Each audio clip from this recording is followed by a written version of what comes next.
muchas gracias. Buenos días a todos y a todas.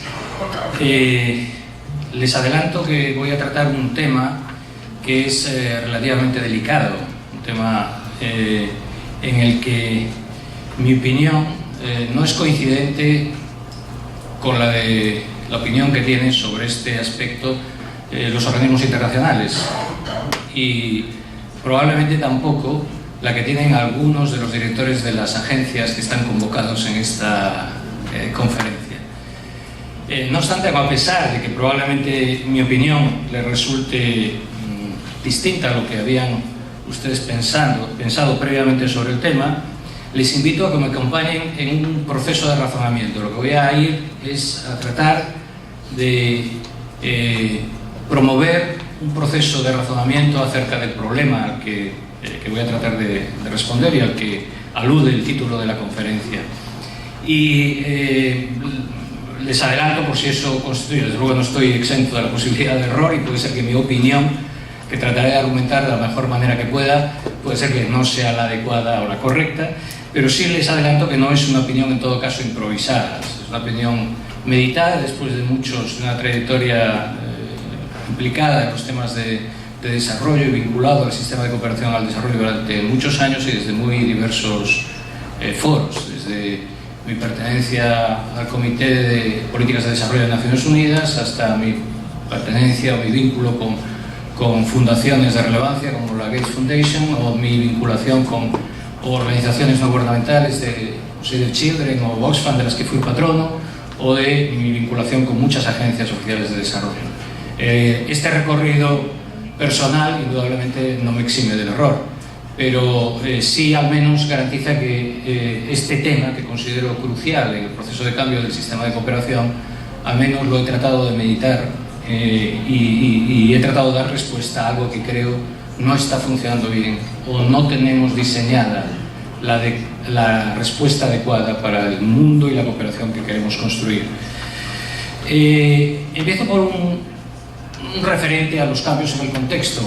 En algún caso me referiré a cosas que también vimos ayer, que yo mismo expuse en la conferencia, pero sin embargo creo que es fundamental que aluda a ellas porque es el contexto que después nos va a permitir avanzar en ese razonamiento que les anticipaba.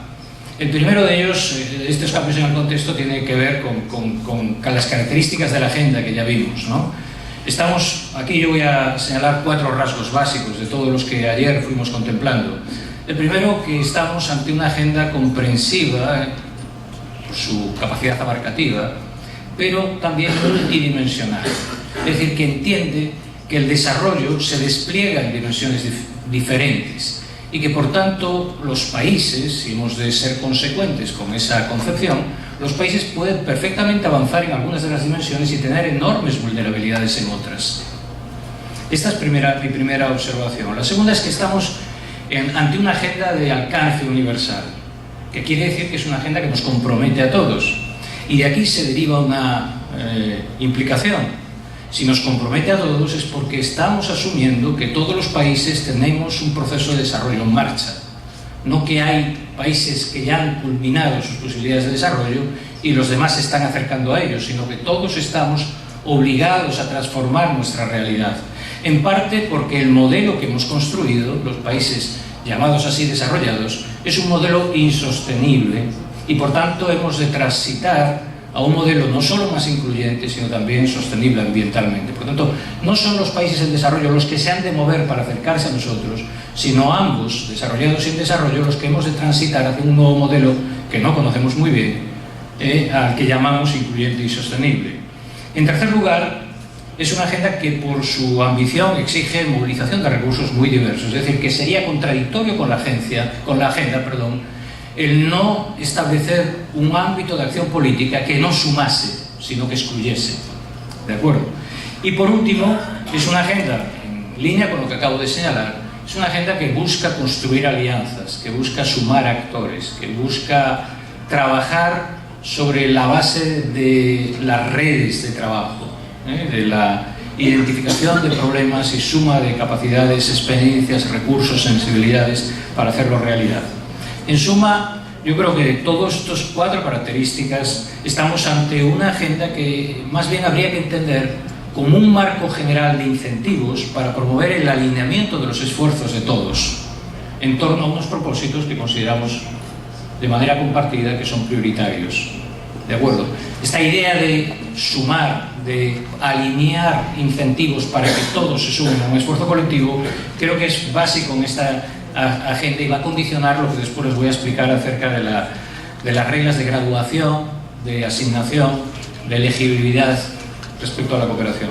El segundo cambio importante en el contexto tiene que ver con los cambios que se están produciendo en el sistema de cooperación. También los vimos ayer y en este caso se pueden resumir de manera muy rápida, ¿no? Hay cambios en el ámbito de los proveedores de cooperación, de los que participan en el sistema de cooperación poniendo recursos, capacidades y experiencia, no solo por la cooperación sur-sur, los nuevos proveedores oficiales del sur, sino también por la presencia de nuevos actores, quizá el sector privado, y aquí me estoy refiriendo al vinculado con la empresa de manera más específica, pero no solo ese, está sumándose a la acción de cooperación y se está sumando como un actor, tomando decisiones y poniendo recursos en ello. Y también después hay nuevas fuentes de financiación multilateral. En estos últimos periodos han nacido nuevos bancos de desarrollo provenientes del sur, el Banco de Inversión en Infraestructuras promovido por China, el nuevo Banco de Desarrollo promovido por los países del BRICS y otras instituciones financieras de distinto tipo. No solo se ha ampliado el número de actores, sino también el número de ámbitos de trabajo del sistema de cooperación, y ámbitos que antes habían sido abandonados progresivamente, como la creación de infraestructuras sostenibles o la promoción del sector privado o la sostenibilidad ambiental o el desarrollo tecnológico o la gobernabilidad, están teniendo mucho más peso en la agenda de lo que tenían antes. Y por último hay también, junto con nuevos actores, nuevos ámbitos de acción, nuevos instrumentos relacionados, yo diría, los dos más importantes en mi opinión que han surgido con más fuerza son lo que tiene que ver con la cooperación financiera. Está muy vinculada a cómo incorporar el sector privado a la cooperación al desarrollo, pero no exclusivamente eso. Y en segundo lugar, todo lo que tiene que ver con la financiación ambiental, que es todo un campo que se ha desarrollado muy centralmente en el último periodo. Cambios, pues, en la agenda, cambios en el sistema de cooperación y también cambios en la concepción de la cooperación, que también ayer les trasladé.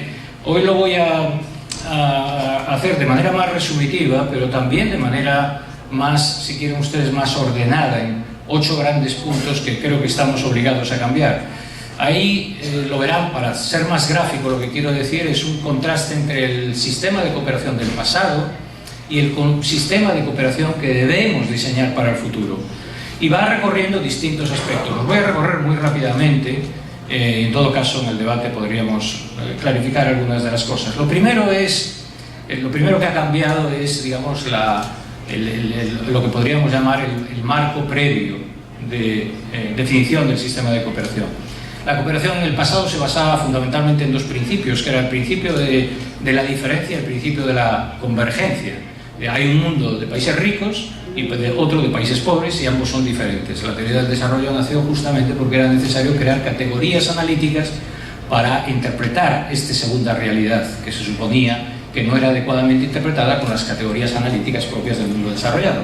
Entonces había 2 mundos diferentes y el desarrollo consistía en hacer que el segundo mundo convergiese al primero.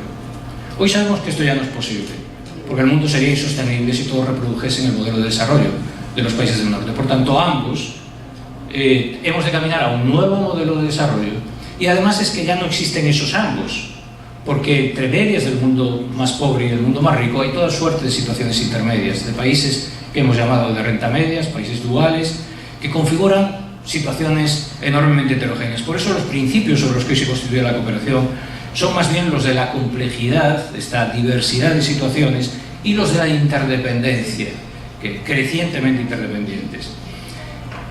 Asociado a esto hay un cambio en la concepción del sistema, de un sistema que va del norte al sur a través de estructuras verticales y más bien jerárquicas de relaciones, a una visión del sistema de cooperación del futuro en donde lo que prime sea la acción cooperativa basada en relaciones de colaboración y de trabajo compartido en temas que mutuamente les afectan. En tercer lugar, también se ha cambiado la base analítica de la acción de desarrollo. En el pasado la base analítica descansaba en las trampas de pobreza. Los países más pobres carecen de los recursos para invertir y promover una dinámica de cambio. Hoy, sin embargo, sabemos que los programas de desarrollo no solo se identifican con este tipo de problemas cuya respuesta básica era la financiación, sino que, primero, las trampas, los fallos de mercado son ubicuos, son de muchos, muy distintos tipos. En segundo lugar, que además de fallos de mercado hay problemas de asimetrías distributivas que es necesario corregir para hacer el mundo gobernable. Y en tercer lugar, que hay bienes públicos que proveer si queremos que el mundo en su conjunto se desarrolle, cada uno de los países en particular. Por tanto, digamos, se ha ampliado el marco de propósitos de la acción. También se ha cambiado la naturaleza de la cooperación, porque la cooperación, cuando nació, la ayuda internacional nació como un resorte temporal. Se trataba de apoyar a los países, sacarlos de la trampa de pobreza y después ellos irían por su propia cuenta. Sin embargo, la cooperación que estamos demandando para el futuro es una política permanente, de corrección de asimetrías permanente que genera el mercado. No queremos una cooperación solo para que el país salga de la pobreza extrema, sino para acompañar a los países en procesos de transformación en los que se están enfrentando continuamente a problemas relacionados con fallos de mercado, con asimetrías distributivas y con provisión de bienes públicos de los que carecen. En quinto lugar, asociado a todos estos cambios, ha cambiado en la cooperación al desarrollo también el objetivo, que no es solo combatir la pobreza extrema, aunque sea también obligado a combatir la pobreza extrema. No, eso no es, digamos, cuestionable, pero hay que ampliar el foco de análisis, y creo que el foco de análisis implica, ayer se los comentaba, al menos trabajar en estos tres niveles: la provisión o la garantía de estándares sociales universales para todos, que ya incorpora en sí mismo el combate contra la pobreza extrema; la promoción de la convergencia entre los países, facilitar los procesos continuados de progreso y de transformación de los países; y provisión de bienes públicos. Junto a esto, necesitamos cambiar la concepción de los instrumentos. En el pasado, la cooperación, más bien la ayuda, que era en lo que se terminaba por reducir la cooperación, descansaba en los fondos de carácter concesional. Los fondos de carácter concesional siguen siendo muy relevantes, pero indudablemente la acción de la cooperación hoy tiene que, digamos, ir más allá de los fondos oficiales y movilizar fondos oficiales o no, pero también capacidades tecnológicas, capacidades institucionales con propósitos de desarrollo. Ha de cambiar, vinculado a todas estas modificaciones, la narrativa, y una narrativa basada en la filantropía, en la caridad, en la unilateralidad, a una narrativa basada fundamentalmente en responsabilidades comunes, en responsabilidades compartidas, aunque diferenciadas. Y finalmente ha de cambiar la gobernanza de un sistema que se ancla fundamentalmente en un grupo de países selecto, la OCDE, a una gobernanza que nos implique a todos, puesto que todos somos partícipes de este sistema de cooperación. Bien, si estos son los cambios de contexto, entro ya en los temas delicados, pero que era necesario sentar este marco para después entender lo que voy a sugerir. Y el tema, me voy a referir a dos aspectos: las reglas de elegibilidad y graduación, y posteriormente los criterios de asignación. Bueno, lo primero es la graduación. Efectivamente, el sistema de cooperación está asociado a un proceso de graduación que fundamentalmente está asociado a su vez al PIB per cápita de los países. Alcanzado un determinado PIB per cápita propio de países conceptuados como renta alta por el Banco Mundial, que es el que define esta clasificación de países en función de su nivel de renta per cápita, pues pasados 3 años los países se gradúan en la recepción de la ayuda oficial al desarrollo. La primera pregunta que habría que hacer ¿es razonable que haya graduación en este nuevo contexto que he planteado? Y yo creo que la respuesta a esto depende de a qué nos refiramos. Y empezamos entonces a ver que algunos de estos problemas requieren un tratamiento relativamente complejo para quedarnos, o por lo menos para quedarme yo satisfecho de la respuesta que quiero ofrecer.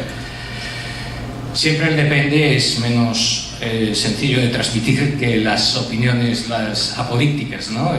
Contundentes, pero realmente es que creo que es así, depende. Si por cooperación al desarrollo nos estamos refiriendo al conjunto de los recursos, capacidades que se ponen al servicio de procesos de desarrollo, mi respuesta sería no necesitamos graduación. Si lo que nos estamos refiriendo es a los fondos de carácter concesional, yo diría sí necesitamos graduación. Sí necesitamos graduación, y necesitamos graduación por dos razones. La primera es porque los fondos de carácter concesional son limitados en esencia, básicamente, y por tanto tienen que estar asociados a una finalidad específica que los justifique. Y superar esa situación específica que los justifica, el país o la persona no debiera estar en condiciones de acceder a esos fondos. Lo que estoy diciendo es algo que hacemos todos los países en nuestras políticas sociales. En todas nuestras políticas sociales tenemos fondos especialmente concesionales que los asociamos a una regla de elegibilidad. Las familias que son monoparentales y tienen este nivel de pobreza reciben estas ayudas. Las que no lo son, no lo reciben. Por tanto, si la familia traspasa esa situación, modifica esa situación, es lógico que deje de recibir. Eso es lo que es la graduación en definitiva, y por tanto creo que es justificable, y no solo desde la perspectiva de la utilización de los fondos, sino también del contexto. Es que los fondos concesionales distorsionan las condiciones de competencia por definición de lo que es concesional, y por tanto tiene que estar justificada su atribución si no queremos distorsionar los mercados internacionales con situaciones de privilegio no justificadas por parte de países o de personas. Por esas dos razones, en mi opinión, es justificable que haya graduación para los fondos concesionales. Lo importante en todo caso es cómo se define este proceso. Y yo creo que hay aquí tres variables claves para definir un buen proceso de graduación. El primero, que tiene que ver con el criterio que se utiliza. El criterio tiene que estar relacionado con logros efectivos e irreversibles de desarrollo. No podemos graduar un país que haya conseguido algo que no tenga que ver con el desarrollo, es decir, no podemos graduar a un país simplemente porque nos lleva a la contraria políticamente, porque eso no tiene nada que ver con sus logros de desarrollo. Tenemos que asociar el criterio a logros de desarrollo, además logros sostenibles de desarrollo, no logros altamente vulnerables que puedan provocar una regresión por parte del país. En segundo lugar, el proceso tiene que ser prolongado y vigilado para evitar regresiones, para evitar que la retirada de esos fondos concesionales no provoque retrocesos en los logros económicos o sociales del país afectado. Y por último, tiene que haber claridad en cuanto a los mecanismos alternativos de apoyo. Yo me gradúo de la financiación concesional, pero ¿qué me ofrecen a cambio? Esto es clave para que los países transiten de una situación a otra sin la incertidumbre y los riesgos de qué me va a pasar después. He de decir que estos criterios que acabo de señalar para la graduación son los criterios que se establecen, por ejemplo, para los LDCs en los países menos adelantados en el seno de Naciones Unidas, que justamente el Comité de Naciones Unidas al que yo he pertenecido durante más de 13 años tenía que ver con su función. Una de sus funciones era la elegibilidad de los países para ser PMEAs, pero también la aplicación de las reglas de la graduación cuando dejaban de cumplir los requisitos. Y creo que es el proceso más cuidadoso que yo conozco de graduación, en donde se toman en cuenta criterios plurales, un largo periodo de más de 6 años de acompañamiento al país durante la transición, y después, digamos, donde se trata, esto de una manera mucho más imperfecta, he de confesarlo, de proporcionar al país alternativas una vez que salga de las condiciones previas del acceso a la financiación plenamente concesional. Bueno, ¿cuál es, sin embargo, el proceso que hoy existe? El proceso que hoy existe y aplica al CAD de la OCDE. Lamento que no estén compañeros de la OCDE, no sé si hay alguien de la OCDE aquí en la sala, pero me gustaría que lo oyesen porque probablemente coincidan conmigo, no espero que me lleven la contraria. El procedimiento es totalmente inadecuado, es decir, no responde a ninguno de los criterios que acabo de señalar. Para empezar, es caprichoso. La fijación de un umbral de renta, como fija la OCDE, es puramente discrecional. No hay ningún fundamento analítico que nos diga que pasado ese umbral los países están en condiciones distintas de previo a pasar ese umbral. Es puramente caprichoso. La pregunta sería, ¿es que sucede algo mágico cuando el país supera ese nivel establecido de renta de los $12.000? ¿Es que sucede algo mágico? No, el país es el mismo. Entonces, realmente es caprichoso, es injusto, porque marca situaciones diferentes entre países que son muy próximos a esa frontera y que están en condiciones similares, solo que uno lo ha pasado y otro no lo ha pasado, o sea, el que lo ha pasado peor para él. Es ineficiente, por esto mismo que acabo de decir, porque en vez de estimular los avances, penaliza los avances. Si tú progresas, peor para ti, porque vas a dejar de recibir ayuda. concesionar. Y por último, es inapropiado porque la métrica en la que se basa, que es el PIB per cápita, es inapropiada. Y esto nos lleva al tercer paso en la argumentación. Necesitamos una nueva métrica para el desarrollo. El PIB no es adecuado. Es claro que no es adecuado. Yo creo que en esto coincidiríamos mucho, pero lo ha dicho un premio Nobel que presidió, dos premios Nobel, perdón, Amartya Sen y Stiglitz, que presidieron, junto con Fitoussi, una comisión expresamente orientada a este tema, promovida por el presidente Sarkozy en su momento, y ellos lo han dicho y han tenido 2 premios Nobel. Por tanto, yo, que no lo he tenido todavía, por lo menos, pues no puedo más que sumarme a esta afirmación, ¿no? Es inadecuado por muchas razones. Es inadecuado porque otorga valor a propósitos que no son deseables. El hundimiento del Prestige, yo soy gallego, el hundimiento del Prestige en las costas, enfrente de las costas gallegas, hace ya unos años, ustedes a lo mejor no se acuerdan, provocó un desastre ecológico monumental en quizá la parte del planeta más bonita, que son las rías gallegas. Bien, sin embargo, desde el punto de vista del PIB, fue un éxito porque movilizó recursos, compras de materiales para tratar la recogida del crudo, para procesarlo. Otorga valor el PIB a cosas que indudablemente se compran en el mercado, pero que no son valoradas por nosotros. No otorga valor, sin embargo, a otras que le otorgamos mucho valor los seres humanos. Toda la economía de los cuidados está fuera del PIB, la que se realiza en el seno de los hogares, descansando fundamentalmente en las mujeres, tanto de cuidado de ancianos como cuidado de niños. Pero nadie valora eso. Sin embargo, ningún ser humano estaría dispuesto a vivir en el seno de una familia donde no hubiese una madre que lo cuidase, o en fin, o hacerse viejo en el seno de una familia donde nadie se responsabilizase de su cuidado. Y después el PIB, por decir algunas de las razones, hay muchas más, el PIB se basa en promedios. Y el promedio es tanto menos representativo cuanto desigual es el país, pero lo que sucede es que los países de renta media, una de sus características justamente es la fragmentación social. Es uno de sus rasgos característicos. Y por tanto quiere decir que cuanto más nos acercamos a los países de renta media, menos representativos son la utilización de indicadores que midan promedios.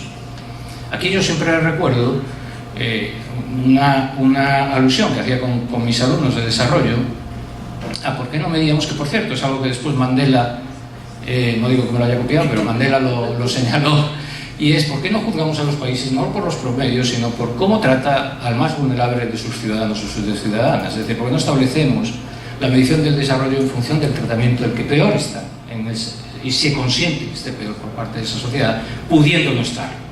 Otra cosa es cuando no hay capacidad de esos recursos. Pero bueno, en definitiva, el PIB no es un buen indicador de desarrollo, finalmente. Ahora, ¿qué tendríamos que hacer? Tendríamos que buscar un indicador alternativo. Pues ciertamente se ha propuesto por parte de muchos de estos países de América Latina. ¿Por qué no utilizamos el IDH, que es más comprensivo, el índice de desarrollo humano? Bueno, yo creo que eso es un camino sin salida, sinceramente. Lo creo, para empezar, porque el PIB mismo es un indicador sintético, y cualquier indicador sintético que tomemos va a estar altamente correlacionado con el PIB, como sucede con el IDH. Con lo cual, las diferencias de utilizar uno u otro creo que no es la vía de salida al problema que estoy mencionando. Y es que el problema de esta vía de salida es que no se toma en serio el carácter multidimensional del desarrollo. Cuando uno construye un indicador sintético es que piensa que puede reflejar en una única dimensión el conjunto de las dimensiones de desarrollo. Y esto es a lo que yo me opongo. Yo creo que el desarrollo es multidimensional, esencialmente multidimensional. Y por tanto, si queremos ser consecuentes con esta concepción del desarrollo, tendremos que ir a buscar indicadores que reflejen distintas dimensiones, sin intentar agregarlos todos en una única. Es pertinente crear un nuevo grupo de países. Ayer se habló de los países en transición. Bueno, yo les voy a confesar, ya les adelanté que el tema era delicado y que yo iba a expresar mi opinión, y que mi opinión es crítica con algunas de las opiniones que tienen organismos internacionales y que tienen también ustedes, algunos de las agencias de desarrollo en América Latina. Y en esto también soy crítico con esa posición. Y esta idea de las economías en transición, que es lo que se ha sacado de la manga algunos de estas instituciones, es compartido por lo utiliza la Comisión Europea, lo utiliza la OCDE, ese concepto. Creo que también la CEPAL en alguna ocasión lo ha utilizado, ¿no? Yo creo, sin embargo, que es una mal vía de salida. Por lo siguiente, en primer lugar, creo que es totalmente inadecuado el rótulo economías en transición, porque todas estamos en transición. No hay economía que no esté en transición. Y es más, en una agenda que lo que propone es que todos los países transiten hacia estrategias de desarrollo sostenible e incluyente que hoy no tienen, hablar de que solo unos países son los que están en transición realmente resulta paradójico, ¿no? Realmente. Por tanto, yo creo que la terminología no es la adecuada, pero evidentemente eso no sería muy importante. La segunda cuestión es, ¿cuál es el propósito de crear un nuevo grupo? Que sigan accediendo ese grupo de países a recursos concesionales que hoy no recibirían si se gradúan por el PIB per cápita. Bueno, pero esto es un recurso ad infinitum. Bueno, ¿y qué pasa cuando esos países dejen de estar ahí? Creamos otra nueva categoría para darle salida. ¿Cuál es la solución realmente, ¿no? Es decir, es que vamos a encabalgar continuadas categorías de países para evitar que se enfrenten a la realidad de que los procesos que hemos definido son inadecuados, ¿no? Vayamos al fondo de esos procesos y tratemos de resolverlos. Y para mí la forma de resolverlo es que no debiéramos crear categorías de países agregadas para ser consecuentes con la agenda que hemos definido, sino que en todo caso deberíamos de clasificar no países, sino problemas, y ordenar y trabajar sobre problemas y no ordenar y trabajar sobre países. Es decir, yo estoy a favor más de una issue-based classification que no de una country-based classification. ¿Y qué es esto de esta forma de enfocar que estoy defendiendo? Esta forma de enfocar sería muy sencillo de explicar, después es difícil de llevar a la práctica, pero es relativamente sencillo y voy a poner algún ejemplo. Se trata en primer lugar de que identifiquemos problemas relevantes de carácter estructural para los procesos de desarrollo. Indudablemente hay muchos, pero hay algunos que son mucho más centrales. Se trata de clasificarlos, ver si sobre esos problemas nosotros tenemos instrumentos adecuados para darle salida, atendiendo a que esos problemas, y esto es un punto que señala la transparencia, que creo que es muy importante, que esos problemas respondan a obstáculos estructurales al desarrollo y no a opciones políticas de los países. ¿De acuerdo? Esto es importante para no generar incentivos perversos.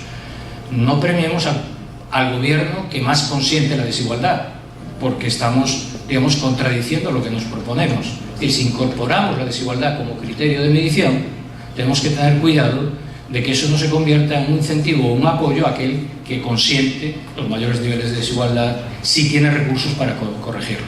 Entonces tenemos que buscar problemas que son estructurales, que de alguna manera limitan la capacidad de acción de los gobiernos, por tanto se sobreponen sobre las posibilidades de acción colectiva, que están fundamentalmente relacionados con el desarrollo y que tenemos medios para enfrentarlos. Y a partir de ahí identifiquemos los problemas, los países que padecen ese problema y los medios de apoyo para tratar a esos países. ¿Qué ejemplo habría de este tipo de clasificación? ¿O yo me estoy inventando algo que nunca hayamos hecho en la comunidad internacional? Pues no, lo hemos hecho en la comunidad internacional, en la clasificación que en mi opinión ha sido de las más exitosas, que es la agrupación de los países pobres altamente endeudados, la clasificación HIPC. Ese es un caso claro de issue-based classification. Entonces, hay unos países que hay un problema clave para el desarrollo, que es el sobreendeudamiento de los países. Y hay una serie de medidas para atacar ese problema de la comunidad internacional. Procesos de cancelación concertada, de negociación política con ellos. Bueno, identifiquemos cuáles son los países que padecen ese problema y démosles la ayuda identificada, asociada a ese problema. Eso es lo que yo creo que tenemos que hacer en un mundo en donde concebimos el desarrollo como multidimensional y no pretender ordenar los países de nuevo en su conjunto. Hay un solo caso de excepción en mi gusto, en mi opinión, que sin embargo justificaría la agrupación de países, que es el grupo LDCs. Es decir, cuando el cúmulo de carencias es tan extremo que, digamos, es difícil saber por dónde encajarlo, porque hay que actuar simultáneamente en más de una dimensión. Eso es lo que justifica la existencia de los LDCs, que, como saben ustedes, es una clasificación, la única que Naciones Unidas aprobó y creó un sistema de apoyos específicos para respaldar a esos países. Y creo que está bien hecho, porque eran países claramente sumidos en trampas de pobreza claves, ¿no? Pero en el resto de los casos yo creo que hay que proceder a través de la identificación de problemas y el tratamiento de problemas y los países que padecen esos problemas, más que intentar agrupar países de carácter heterogéneo.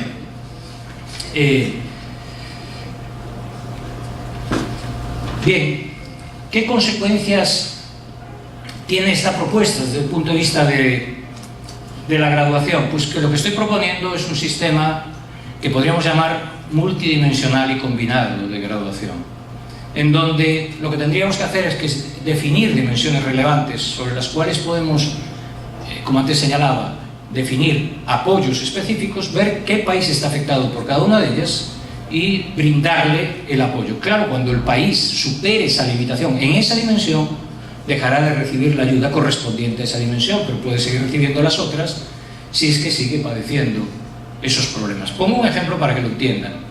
Y yo aquí pongo 4, pero evidentemente es un tema, 4 dimensiones posibles, pero es un tema que tendríamos que trabajar si finalmente creemos que esta es una vía de solución al problema. Hay muchas islas del Pacífico y varias islas del Caribe que van a ser afectadas crucialmente por el cambio climático, como consecuencia de la subida del nivel del mar. Y lo sabemos todos.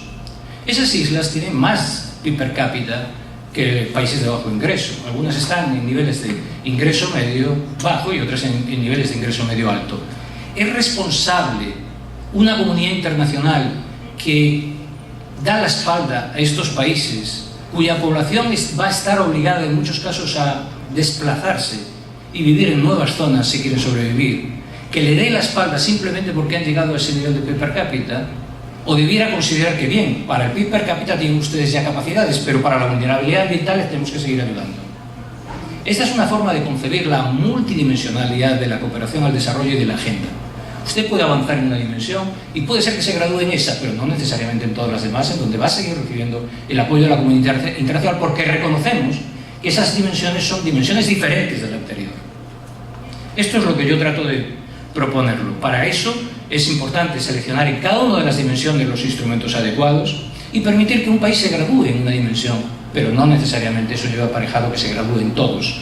Con lo cual este proceso incorpora una lógica totalmente distinta a la anterior. Primero, es una lógica que es gradual, porque uno se gradúa en unas cosas y no en otras. Por tanto, no es el o estás dentro o estás fuera, que es lo que pasa en la actualidad, ¿no? No es ineficiente, porque quiere decir que si usted progresa, ya de eso no necesitas ayuda, pero puede necesitar la otra y va a seguirla teniendo por parte de la comunidad internacional. Por tanto, mejora la existencia de incentivos y es en esencia coherente con la agenda que hemos definido como multidimensional. Y paso al último tema, que es el de las reglas de asignación. ¿Cómo debiéramos utilizar los recursos? Y ahora me estoy refiriendo fundamentalmente a los de carácter concesional. Pues yo creo que aquí hay mucha inconsistencia por parte de los donantes, ¿no? Porque los donantes, todos ellos, uno tras otro, se suman a la declaración de que están tratando y su objetivo de combatir la pobreza y que ese es su propósito fundamental de la ayuda internacional. Cuando vamos a la realidad, aquí están los países en el eje horizontal, en función de su GDP per cápita, de su PIB per cápita, y en el eje vertical la ayuda oficial per cápita que reciben. Cuando ponemos a todos los países, es cierto que la tendencia es descendente, pero verán que es muy levemente descendente. Lo que esperaríamos es una tendencia altamente descendente, ¿no? Cuanto más pobre eres, más ayuda per cápita debieras tener, y muy acusada respecto a los que tienen los niveles de renta per cápita superiores. Eso no es lo que observamos, lo observamos muy tenuamente, además observamos niveles de dispersión muy elevados, todos esos puntos que están muy por encima, como verán ustedes. Pero todavía es más claro lo que quiero transmitir en este segundo gráfico, que lo que mide es la ayuda per cápita por persona pobre en relación al GDP per cápita del país. ¿De acuerdo? Cuanto más GDP per cápita, digamos, uno esperaría que menos ayuda necesita por cada persona pobre que tiene, porque ya tiene recursos para enfrentar ese problema. Pero lo que observamos es justamente la relación inversa. Los países dan más ayuda a los que están en la derecha del gráfico, que son los que tienen mayor GDP per cápita en relación con cada persona pobre que tiene. Por tanto, los donantes son manifiestamente inconsistentes a la hora de asignar sus fondos concesionarios. La pregunta es: ¿existe algún criterio universal, algún algoritmo o algún una fórmula general que nos permitiera liberarnos de la decisión discrecional de los políticos o de los responsables políticos a la hora de asignar la ayuda, que pudiéramos trasladar al conjunto de la comunidad internacional, bueno, pues lo cierto es que no. Lo cierto es que no, y aquí ha habido, digamos, no les voy a aburrir, pero ha habido todo un debate teórico y analítico y empírico también acerca de procedimientos distintos y, digamos, con dos grandes líneas, una de un enfoque más utilitarista: demos más ayuda al país que más puede reducir la pobreza, que sería una visión más utilitarista, hasta el enfoque de igualdad de oportunidades. Demos a los países para igualar las oportunidades de los países en términos de logros de desarrollo. En fin, les ahorro la literatura, pero he de decirles mi conclusión, y mi conclusión es que ninguno de los dos procedimientos conduce a resultados razonables. Realmente estamos en mucha dificultad para construir reglas universales, analíticamente fundadas, de asignación de la ayuda. En parte porque el desarrollo tiene múltiples objetivos, que muchas veces obligan a trade-offs entre ellos, a transacciones entre ellos, y en segundo lugar porque tenemos un grado de conocimiento muy bajo acerca de las relaciones causales que hay entre la ayuda y los logros de desarrollo. Por tanto, no podemos construir una fórmula universal que diga que podamos aplicar a todos los países. Si ustedes aplican esto, obtienen resultados de desarrollo. ¿Quiere decir esto que no hay alternativa? Sí, yo creo que hay alternativa. La alternativa, cuando uno es incapaz de construir una fórmula universal de asignación óptima, es la de construir esa fórmula a través del consenso, del debate político, del debate, digamos, de la deliberación crítica, acerca de qué criterios son razonables de distribuir entre objetivos igualmente deseables. Y esta es la solución. Lo que pasa es que estamos hablando de un ámbito en donde opera la comunidad internacional y, por tanto, esas reglas deberíamos de ponerlas en común. Por ejemplo, el que se dedique el 0,15% al 0,20% de la ayuda del PIB en ayuda a los países menos adelantados no se basa en ningún razonamiento analítico, pero puede ser razonable si es fruto de un consenso. Es decir, somos conscientes de que estos países tienen especiales carencias y necesidades, comprometámonos todos a dedicar esta parte de la ayuda a estos países. Esas son las reglas en las que yo creo que podemos construir, fruto de una deliberación crítica, abierta, por supuesto, al consenso y a la discrepancia. Pero hemos de ser consecuentes en todo caso en esa regla con las fórmulas de asignación.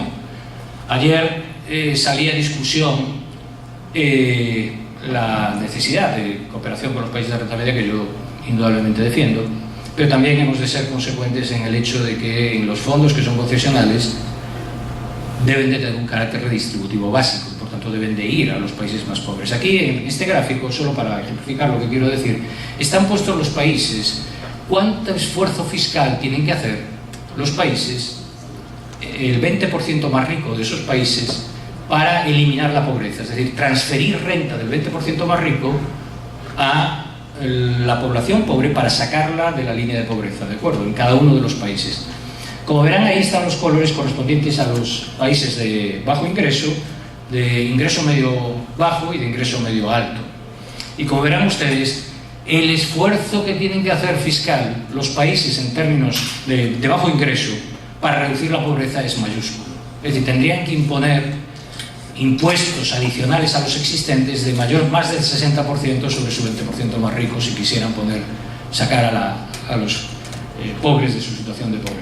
Por tanto, yo creo que debemos de ser consecuentes con el carácter redistributivo de la ayuda, saber que los países de más bajo ingreso o en condiciones más precarias necesitan más fondos concesionales que el resto, pero también reivindicar un sistema de cooperación multidimensional que sea consecuente con la agenda, que implique a todos los países, por tanto también a los de renta media, que transitan, que evolucionan, que progresan, eso sí, modificando sus instrumentos y sus propósitos de la ayuda en función de las necesidades de los países, que son muy distintas entre un país de renta media y un país de bajo ingreso, y considerando que esa cooperación que se va a hacer debe de ser multidimensional, no solo en sus contenidos, sino también en la identificación de los problemas de los países y las formas de graduación parcial, podríamos decir así, que he tratado de argumentar para los países. Les anticipaba que el tema que iba a exponer era un tema delicado, donde yo sé que hay opiniones diversas, y quería trasladarle mi reflexión de la manera más razonada posible, pero estoy convencido de que habrá muchos a los que no les he convencido. No me importa si, no convenciéndoles, al menos les he dado algún argumento más para repensar sus propias posiciones. Muchas gracias por la atención.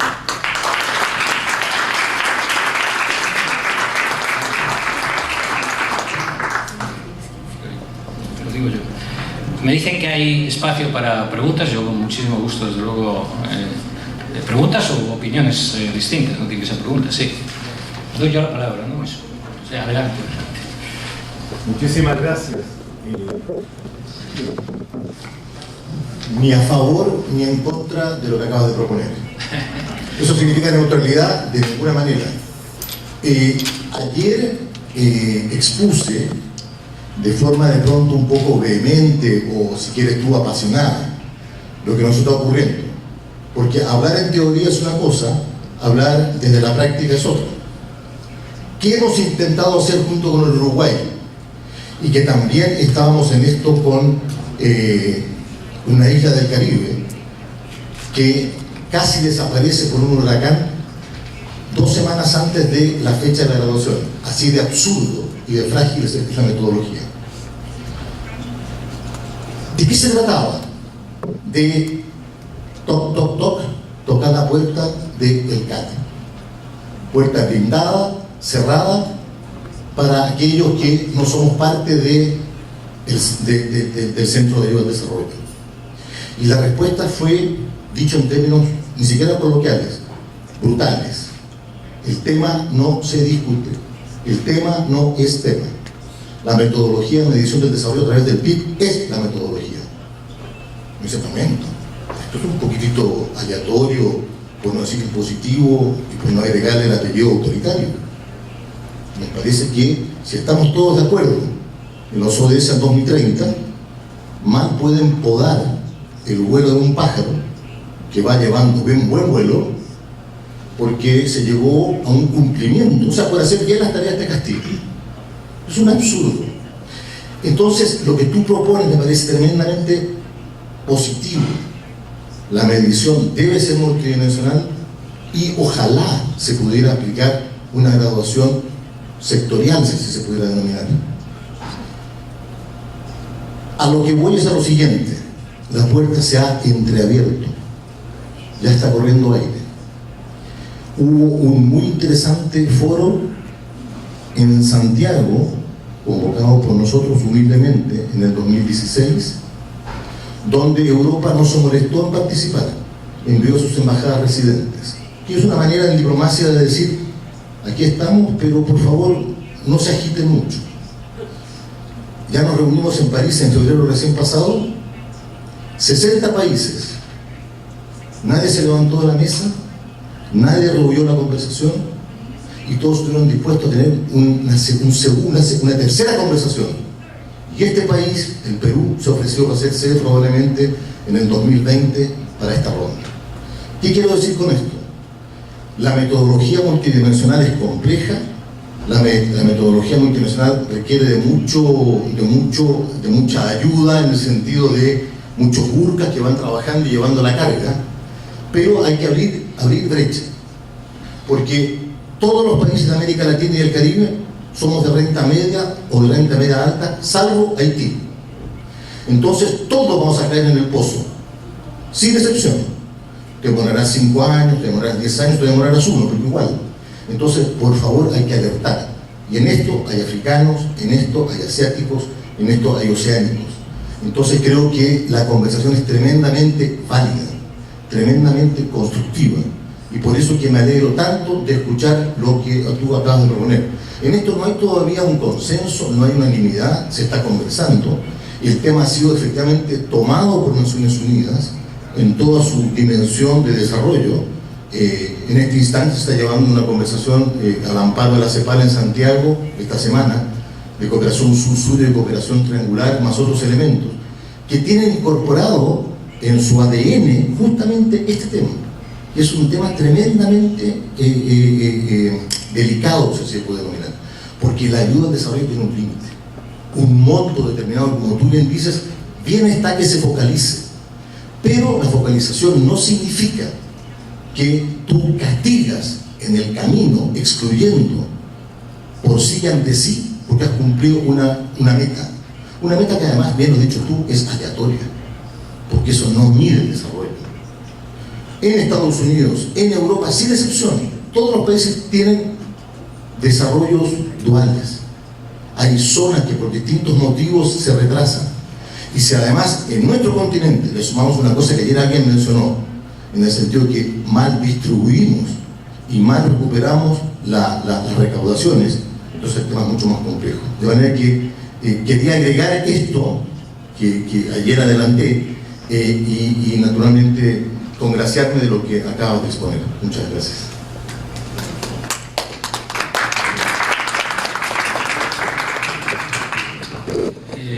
¿Contesto o quieres añadir?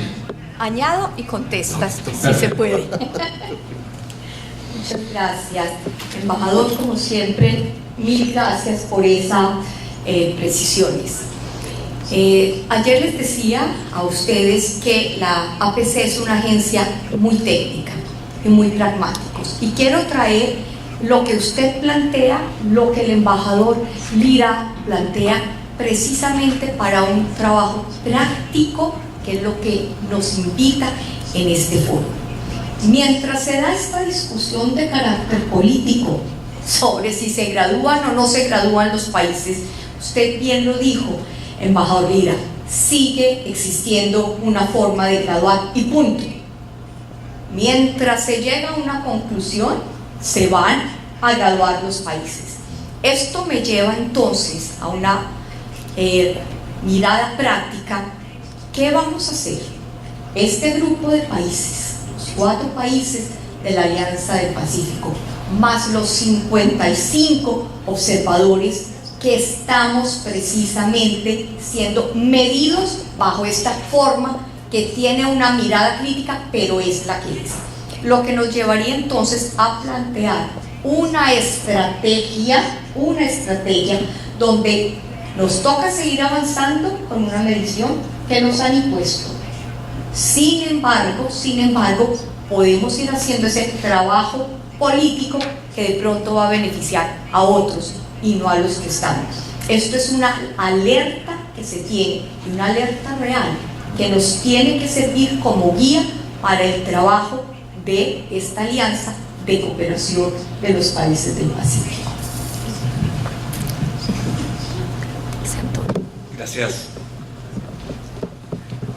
Bueno, muchas gracias, José Antonio, por esta presentación tan rica, tan sugestiva, ¿no? Creo que casi es una suerte de clausura del evento, porque has tratado de vincular todos los elementos que hemos visto ayer y le has dado la perspectiva de qué está ocurriendo en este momento. Quiero recoger, ¿no?, el viento fresco del que hablaba el embajador Lira, y efectivamente la puerta se ha abierto y estamos conversando, estamos quizá por primera vez, ¿no?, dialogando de igual a igual con el CAT. Efectivamente el Perú ha ofrecido ser sede del tercer diálogo CAT América Latina, ¿no? Esperamos que este diálogo arribe a resultados pronto, aunque efectivamente mientras tanto nos vamos graduando, ¿no? Lo que quiero es reiterar este ofrecimiento del Perú de ser sede del tercer diálogo y de continuar con este proceso que sin duda es una suerte. Esperemos que no sea una historia sin fin y que pronto tenga resultados concretos. Gracias. Sí, yo quería sumarme primero al agradecimiento, ¿no?, por el planteamiento que has hecho y por abrir un debate que es esencial, y además venir con una propuesta, porque creo que en el diagnóstico coincidimos todos y lo que es difícil es encontrar propuestas. Así que efectivamente creo que nos has dado a todos mucho que pensar, y eso es bueno y desde luego de agradecer. Yo creo que el diagnóstico por parte de España es, bueno, tenemos un criterio de asignación de recursos en cooperación para el desarrollo sencillamente equivocado. Cuando uno aplica un criterio equivocado, las decisiones políticas que se basan en el mismo son equivocadas. Y eso es como estamos trabajando ahora mismo. hay urgencia, porque ayer decíamos que bueno, prácticamente no queda nada para el 2030. Vamos a tener muchas dificultades para alcanzar los objetivos de desarrollo sostenible, pero es que además en 2030 13 países de América Latina y el Caribe estarán graduados. 13. Es que es un número inmenso. Entonces yo creo que es una región que está ya siendo muy activa y de manera muy articulada, y desde luego con el apoyo de Portugal, de Andorra y de España en el ámbito iberoamericano, estamos tratando de ver la mejor manera de hacer lobbying. Yo creo que es importante buscar, lo señalaba el embajador Vieira, complicidades con otras regiones, pero es importante también tener casi una estrategia de marketing, sobre todo con algunos países que tienen posturas, todavía yo creo que sencillamente de otro tiempo, ¿no? Y a los que a lo mejor hay que explicarles que no pueden tratar de aplicar a la cooperación para el desarrollo aquello que no hacen dentro de casa, es decir, normalmente los gobiernos no dedican todos los fondos a los más vulnerables de sus poblaciones. Ningún gobierno se olvida de las clases medias. Es que no tiene sentido tratar de construir un país sin las clases medias. Pues de la misma manera es imposible pensar en construir un mundo mejor y desarrollado sin países calificados como de renta media. Entonces yo creo que ahí hace falta un poco de coherencia, ¿no? Y bueno, simplemente señalar que estaremos dispuestos a la batalla junto a los países americanos.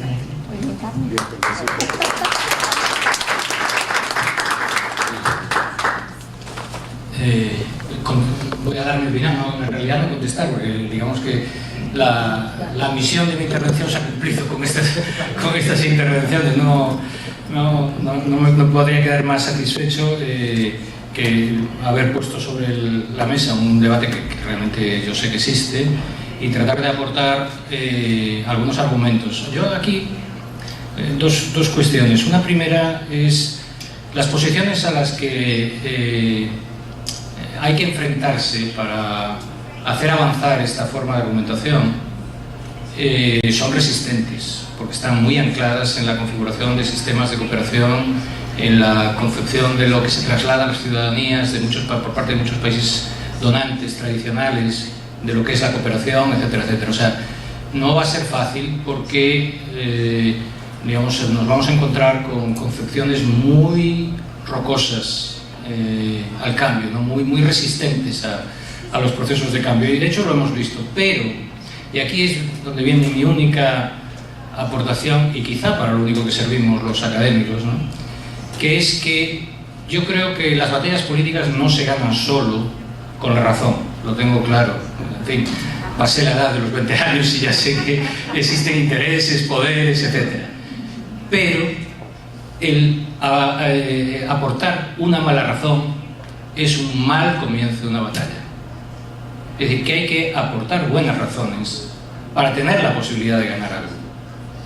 No garantiza el éxito, por lo menos inmediatamente. Yo soy muy optimista y siempre confío en que la razón se termina por abrir paso. Pero, en fin, realmente creo que es una condición sine qua non para poder llevar a esta batalla con posibilidades de éxito, el asentar las propuestas sobre razones bien fundadas. Digo esto desde la experiencia y después para hacer un juicio.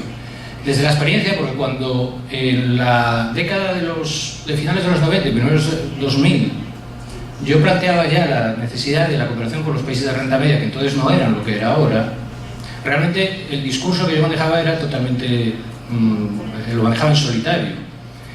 Posteriormente España hizo una primera conferencia, si ustedes recuerdan, de cooperación con países de renta media, donde me pidieron que yo trasladase eso en forma de documentación técnica para la conferencia, y terminó por convertirse en un libro. Y el recuerdo que tengo es que vinieron unos colegas del ICPM, que es un centro de estudio de la europea en temas de cooperación al desarrollo, y cuando terminaron de participar en la conferencia y de leer los documentos que habíamos preparado, dijeron: por primera vez entendemos que esto está basado en razones, porque siempre pensamos que eran los intereses de España, que hablaba de renta media simplemente porque como era América Latina, pues le interesaba políticamente. Y ahora vemos que hay razones para poner en marcha esta política de apoyo con renta media. Hoy estamos en una situación totalmente distinta. Hoy ya es mucho más fácil aludir a la cooperación con renta media. No es que no haya resistencias, pero digamos que hemos logrado avanzar notablemente en eso. Pero yo creo que era muy importante para eso entender que no era un buen discurso, por ejemplo, decir, no, hay que dar ayuda a los países de renta media porque tienen también bolsas de pobreza. Porque ese no es el argumento específico por el que hay que hacer cooperación con renta media.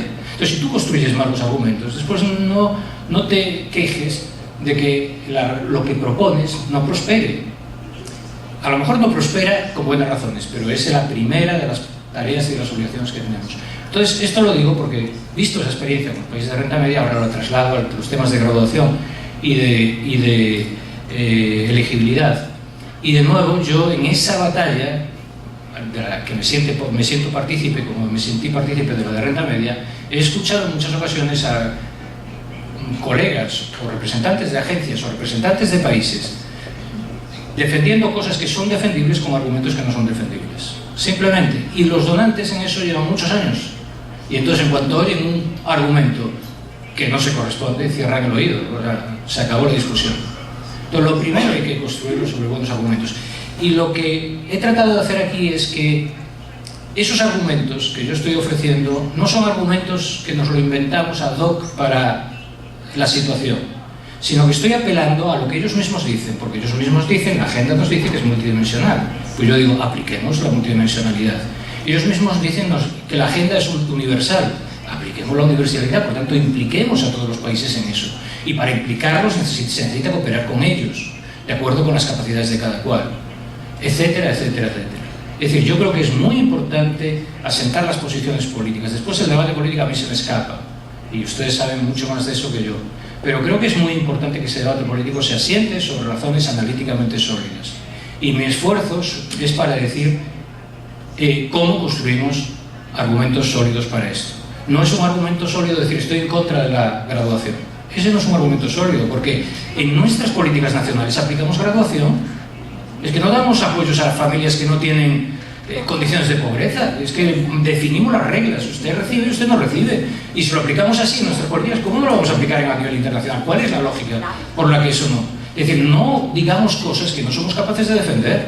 Y esto es lo que ha pasado en esta larga batalla. Yo me alegro mucho, y desde luego Chile, Uruguay y otros más países han tenido un protagonismo que todos le debemos agradecer, ¿no?, en abrir esa puerta que se ha señalado, pero creo que es muy importante que sus posiciones y las de todos los demás tratemos de construirlas sobre argumentos sólidos. No digo que los míos, pues sería una vanidad por mi parte, ¿no?, pero no digo que los míos necesariamente lo sean, pero los estoy dispuesto a compartir y estoy dispuesto a discutir sobre ellos, pero creo que es esa el primero de los pasos, construir una propuesta sólidamente argumentada, basada en argumentos que no puedan ser objetables y que les obliguemos a pasar la vergüenza de decir, a pesar de que tiene razón, no lo voy a hacer. Gracias. Ante un desafío imposible de resolver, y es tratar de trasladar en muy poco tiempo, porque la gente ya está cansada, sabe que es la última ronda y que se quiere ir, aunque sea a celebrarlo, transmitirle una densidad de ideas que han surgido en las distintas jornadas, y siempre va a ser infiel a esa riqueza de contenidos, y yo no menos voy a ser infiel, pero sí voy a aprovechar para hacer una especie de balance con algunas de las cuestiones que yo he entresacado como más relevantes de la reflexión. Diríamos que tal como yo la veo al menos, este foro ha tenido como tres grandes componentes, y creo que los tres han sido un éxito, aunque de uno de ellos puedo juzgar menos porque he tenido una cierta participación que hasta puede ser excesiva y no soy yo quien debe juzgarlo, ¿no? Pero uno de los componentes es el de las reuniones a partir de los grupos técnicos, de las ofertas y de la negociación. Era un componente básico de esta reunión, porque es un componente básico de la puesta en marcha del camino de la propia alianza. Y hemos de decir que en este primer componente, en este primer vector, no se puede calificar más que de un éxito las reuniones que se han tenido. Les doy algunos datos que me han pasado y que yo mismo no conocía, porque mientras hacían esas reuniones estaba en otros lugares del propio foro, ¿no? Pero los datos son los siguientes. Ha habido un total de 81 reuniones de negociación, de puesta en común y de acuerdo, de las cuales 47 han sido de carácter bilateral y 34 de rueda de proyectos. Han participado en estas 81 reuniones 63 promovidas por estados observadores, una parte importantísima de todo el entramado institucional y de todo el entramado de actores que conforman la alianza. 10 organismos internacionales y 8 bloques de integración regional en esta participación. Por grupos técnicos, no les voy a dar todos los datos y aquí concluyo esta síntesis, pero por grupos técnicos los más, donde ha habido más abundancia de reuniones son los que se refieren a las pymes, muy indicativo del interés de la región y también de la naturaleza de la alianza y lo que tiene que ver con las cadenas de valor globales, aparte de los encadenamientos productivos. Esto nos da una radiografía de una reunión que se ha sabido aprovechar también para avanzar en esa dinámica de relaciones y de puesta en marcha de iniciativas y de proyectos.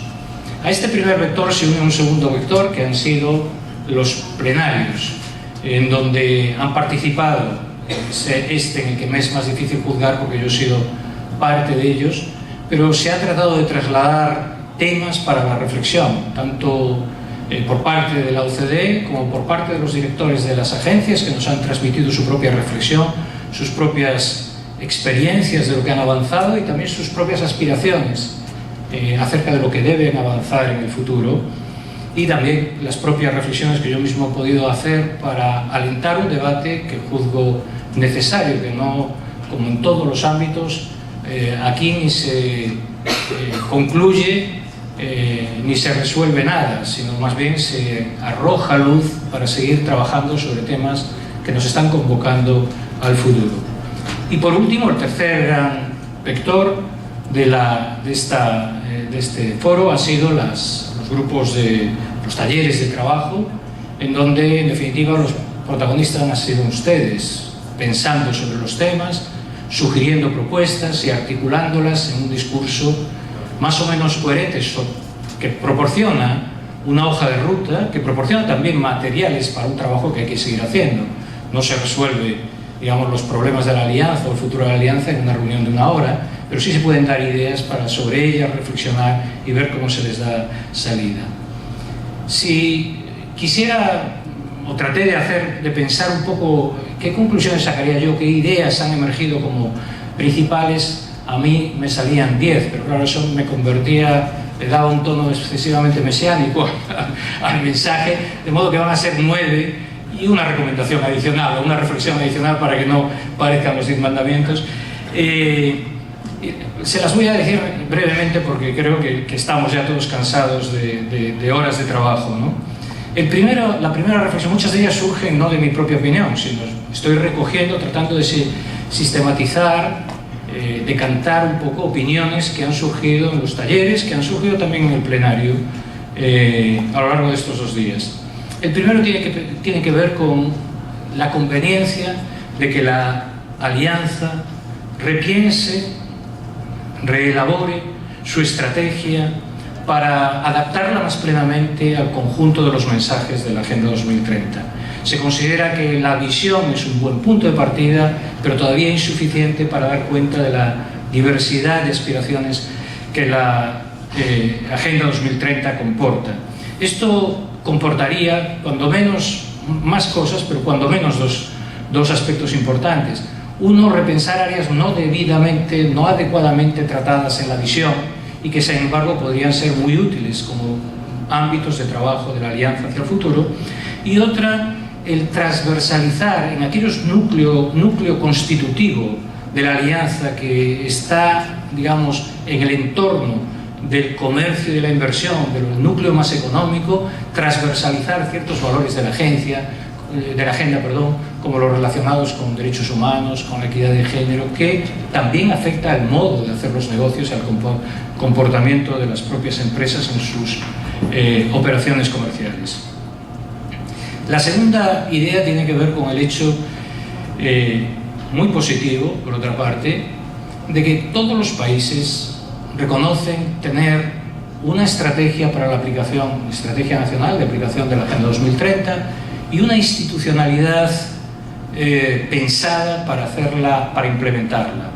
Sin embargo, se observa que se ganaría mucho en esos procesos si existiese desde la alianza mecanismos que permitiesen compartir experiencias, poner en común las estrategias de los distintos países y aprender, alentar un proceso de aprendizaje en el modo de implementación de estas estrategias por parte de los países que están llevando a efecto, y no solo de los países de la alianza, sino también de los estados observadores, que podrían también trasladar experiencias y facilitar coordinaciones en este campo. La tercera conclusión que emerge es que, después lo señalaré, la alianza está compuesta por países que son todos ellos proveedores de cooperación, pero también son receptores de cooperación. Y aquí hay una reflexión también acerca del papel que la cooperación internacional tiene, es decir, que los donantes y los estados observadores pueden tener en el respaldo de la alianza. No solo para... Y ahí creo que ha habido quizá una percepción de que un clima de opinión, que no sé si traduzco correctamente, de que los estados observadores podrían hacer más. Están haciendo, pero podrían hacer más por impulsar y dinamizar la alianza, y por tanto los países de la alianza sacar provecho de esa adscripción como estados observadores de otros países. Y los ámbitos en los que se podían manifestar son muchos, y yo no los agoto en esta exposición, pero tiene que ver con, por ejemplo, su contribución a este fondo de cooperación al que se ha aludido, en el apoyo a plataformas para el intercambio de experiencias, en el respaldo a las cooperaciones de los respectivos países a través de una cooperación triangular más activa por parte de estados observadores que son donantes. Cuarta conclusión tiene que ver con el otro rol de estos países duales que forman la alianza, que es el rol como promotores de cooperación o como proveedores de cooperación. Yo creo que hay un reconocimiento de que se ha hecho una aportación relevante al sistema internacional y al conjunto de la región a través de la acción de cooperación. En poco tiempo se ha hecho mucho, probablemente no todo bien, y después aludiré a ello, pero se ha hecho mucho y se ha creado nuevas visiones acerca de cómo hacer las cosas que se han aportado al sistema internacional. En este sentido, yo creo que en los talleres quedó muy claro cómo se valora el hecho de la horizontalidad que caracteriza las relaciones entre la cooperación de los países miembros de la alianza, el carácter de responsabilidad compartida que implica poner en marcha, erigir una institucionalidad para la cooperación al desarrollo, el papel que ha tenido la cooperación sur-sur para compartir experiencias entre los países y compartir también capacidades técnicas, y para incluso compensar esta deserción de donantes tradicionales que está viviendo la región en este último periodo. Pero también creo que en este punto se es consciente de algunas limitaciones. Limitaciones referidas en muchos casos a todavía fragilidad institucional en las instituciones responsables de la propia cooperación, en la falta de dar cuenta de medición de los esfuerzos de cooperación, de sistemas convenidos, se ha aludido varias veces a ello, ¿no? De sistemas convenidos de medición de qué hacemos y por qué lo hacemos, de evaluación del impacto, de evaluación estricta del impacto de la cooperación, y también de insuficiencia todavía de integración de actores. Una cooperación todavía que descansa mucho en lo público, y aunque se es consciente de que es necesario integrar a más actores, todavía es una tarea por realizar en gran medida. Y referido a este último aspecto, una quinta idea es, yo creo, la coincidencia de todos en el papel crucial que tiene la incorporación del sector privado al desarrollo y a la cooperación. Y creo que es útil hacer esta distinción, que salió también en un taller. El sector privado como agente obligado de la Agenda 2030, como socio de esa agenda, muchos de los objetivos remiten estrictamente a la acción del sector privado. No se puede crear empleo sin el sector privado, no se puede hacer la transición energética sin el sector privado. Por lo tanto, hay objetivos que son cruciales en los que la participación del sector privado es absolutamente obligada, además de que es necesario para hacer ese tránsito de billions a trillions que hemos mencionado. Pero además de socio en hacer la agenda realidad, hay otro capítulo que es hacerlo socio de la acción de cooperación al desarrollo, que es otro campo distinto, pero también necesario, y que implica disponer de herramientas y de una cultura compartida la específica de la acción de desarrollo, de acción de cooperación al desarrollo, que no siempre está ni en las manos de las agencias todavía, ni en las manos del sector empresarial. Y creo que ahí es muy útil esto que se ha mencionado, la necesidad de crear puentes, creo que era el embajador Lira el que lo mencionó, traductores entre culturas de trabajo distintas entre las agencias de desarrollo desde lo público y del sector privado, valorándose mutuamente y no pretendiendo que la contribución del sector privado pase por convertir a las empresas en ONGs, porque esa no es la tarea. Es que se integren en la acción de cooperación siendo lo que son y haciendo bien lo que hacen, no transmutándolas ni transvistiéndolas en realidades que no son. Al igual que esa colaboración no puede ser a cambio de que las agencias de cooperación pierdan lo que es su mandato central de una política pública puesta al servicio de la corrección de desigualdades y de capacidades. La sexta conclusión tiene relación con algo que se ha discutido esta mañana, pero que está en el debate de todos ustedes más allá de lo que se ha visto esta mañana. Y es quizás la necesidad de trabajar de una manera más concertada en la construcción de argumentos y de estrategias políticas que permitan a países de esta región, pero también de otras regiones, enfrentarse a un sistema de cooperación que no ha cambiado lo suficiente para integrar la nueva realidad internacional de los países de renta media, que tiene que ver con los sistemas de graduación, que tiene que ver con los sistemas de elegibilidad, que tiene que ver también con los sistemas de asignación. Y yo creo que aquí, yo diría que yo soy más optimista de lo que en algunos momentos he visto. Claro, muy probablemente quien traslada una imagen menos optimista la traslada, y aquí Chile y Uruguay pues, tendrían mucho que decir, ¿no? La trasladan después de haber batallado en muchos campos y durante mucho tiempo con resultados, digamos, insuficientes. Pero en mi opinión hay una cuestión que es clave, y es que en estos momentos casi todos los actores del sistema de cooperación son conscientes de que el mundo está cambiando y que ellos necesitan cambiar. Y hay que aprovechar esta ventana de oportunidad de que ellos se dan cuenta que buena parte del sistema que han construido necesitan replanteárselo para en estos momentos negociar, digamos, un planteamiento que permita la modificación de estos aspectos. Y creo que ahí la Alianza del Pacífico puede, en cuanto que son países todos ellos proveedores, líderes en la región y con alta audiencia en la OCDE, porque parte de ellos lo son o lo van a ser, que tengan un papel de liderazgo en la promoción de estas propuestas de cambio.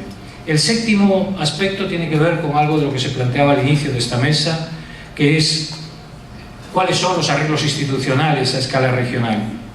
Y yo creo que hay algunas cuestiones que son muy claras y otras que quizá se necesitan discutir más. Entre las cuestiones que son muy claras, en mi opinión, es la necesidad de avanzar en la armonización de procedimientos y en la coordinación de políticas. Este es un primer campo que sería muy poco costoso y con alto rendimiento. Que los procedimientos sean similares en todos los países, que aprendamos los unos de los otros y que busquemos una normalización entre los países de la Alianza, aprendiendo también de los estados observadores si pueden aportar ese proceso. Hay un segundo paso, quizá más ambicioso, que es la definición de un plan estratégico común. Digo más ambicioso porque eso implica transitar desde la suma de las acciones nacionales hacia una plataforma de carácter regional. Y por último hay un paso todavía adicional de mayor ambición, que es el de crear una institucionalidad específica de carácter técnico que se dedique a la gestión. Son todas decisiones que hay que tomar y ahí indudablemente son los países implicados los que las deben de valorar. Esto último que he dicho, todos estos aspectos, conecta con mi octava conclusión, y es que va a ser muy difícil, recogiendo también opiniones que salieron en los debates, va a ser muy difícil poner en marcha esos mecanismos de coordinación, de aprendizaje, de plan estratégico compartido, si no hay una base financiera que lo sustente. Y en ese sentido la activación del fondo resulta fundamental. Y aunque el fondo sea modesto, crea una semilla que después va a ser muy difícil revertir y crea un precedente sobre lo que después se puede construir. Ojalá, además, esa semilla permita que otros actores y estados observadores se sumen y la potencien, la amplifiquen para hacer su efecto más potente. Y la última de las conclusiones, y después tengo una síntesis, un dilema, por decirlo así. La última de las conclusiones es, no se ha mencionado tanto, pero sí ha aparecido en algunas ocasiones, la necesidad del concurso de la ciudadanía, de hacer que todos estos procesos, digamos, se rinda ante la ciudadanía y la ciudadanía sea partícipe de todos estos procesos de construcción de políticas de cooperación, tanto en el seno de los países como a nivel regional. Y que eso tiene mucho que ver con la transparencia en la definición de las políticas, con la rendición de cuentas de esas políticas, con los sistemas de gestión de conocimiento y su traducción para el acceso a la información ciudadana. En definitiva, la política de cooperación no es una política de gobiernos, sino pone en pie un principio que todos debiéramos compartir como ciudadanos, que son los principios de responsabilidad y de solidaridad. Y eso es algo que nos constituye como ciudadanos y no podemos delegar a la acción de ningún gobierno. Y, en fin, terminaría estas conclusiones, que no son conclusiones, sino, en fin, aspectos que yo subrayaría de lo que hemos discutido, con un dilema que yo creo que los países deben valorar con sus consecuencias. Yo creo que hay, y que tal vez se puedan encontrar en una tensión a la que voy a aludir ahora entre dos extremos, tal vez puedan encontrar una síntesis enriquecedora, ¿no? Los extremos son si la alianza quiere seguir siendo fundamentalmente una suma y coordinación de la acción de los países. Y yo creo que eso es útil, indudablemente es muy útil. Y si establecen los mecanismos de comunicación y de aprendizaje basados en las experiencias mutuas, ya cumpliría la alianza con un enorme activo para el futuro de la región y el futuro de América Latina en general. Este sería el mínimo.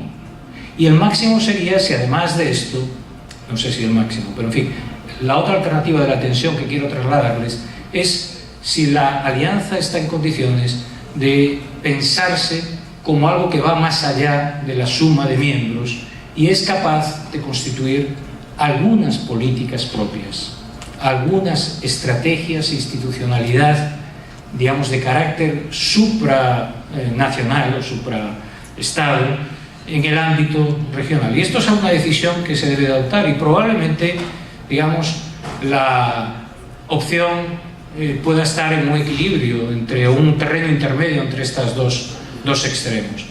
No siempre el último de los componentes lleva aparejado la generación de una burocracia excesiva, porque yo creo que uno de los valores efectivamente que se ha señalado de la alianza, y creo que es un valor real, es precisamente el carecer, la agilidad, carecer de una burocracia, digamos, que sin embargo ahogó otros procesos de integración, donde la retórica, no solo la burocracia, sino la retórica y la burocracia agostaron el proceso. En este caso tenemos una alianza que se ha caracterizado por eludir estos dos problemas y yo creo que eso lo que le da a la alianza un aspecto novedoso respecto a otros ensayos en la región. Pero creo que tal vez eso es compatible con ciertas estructuras mínimas, si es que los países lo desean, que pongan en marcha proyectos que trasciendan la suma de las acciones individuales y siempre, digamos que el trabajo en común hace más que la suma de los trabajos individuales y más en un mundo como el actual que acentúa los elementos de interdependencia y en donde parte de los desafíos, se habló de los bienes públicos regionales, solo encuentran respuesta en, digamos, acciones cooperativas a escala internacional, en acciones coordinadas a escala internacional. Bien, les adelantaba que iba a ser injusto con la riqueza de los debates y creo que lo he sido, pero al menos he intentado trasladarles algunas de las ideas. Yo he disfrutado mucho durante estos días, también me han hecho trabajar, he de decirlo, pero he disfrutado mucho en las reuniones. Me llevo también, como me sucede siempre, muchas ideas para saber dónde estamos y lo que necesitamos reflexionar también desde otros espacios regionales. Y estoy seguro que esto, como en la película Casablanca, es el principio de un excelente trayecto de futuro. Muchas gracias a todos y a todas.